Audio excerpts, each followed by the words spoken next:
കേട്ടോ എൻ്റെ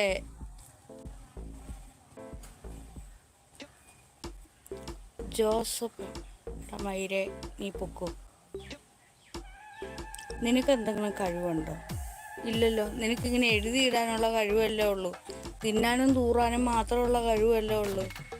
എൻ്റെ അത്രയുള്ള നിൽക്കാനോ എൻ്റെ അത്ര സ്റ്റാൻഡേർഡ് നിനക്കില്ല, സൗന്ദര്യമില്ല, ബുദ്ധിയില്ല, കഴിവില്ല. അങ്ങനെയുള്ള നിന്നെപ്പോലുള്ള തൊലിഞ്ഞവന്മാരെ എന്നോടൊപ്പം കൂട്ടിയാൽ എനിക്ക് നാണക്കേടാ, മാനക്കേടാ. അതുകൊണ്ടാണ് ഈ ലൈവിൽ നിന്ന് ഞാൻ എടുത്ത് കളഞ്ഞത്. ഗുരു നാഗസൈരന്ദ്രി ദേവിയുടെ തൊപ്പി വെച്ചൊരു കുന്നുവാവ, അരുമക്കൂടാമൊരു കുന്നുവാവ, തൊപ്പി വെച്ചൊരു കുന്നുവാവ, എൻ്റെ പൊന്നുവ.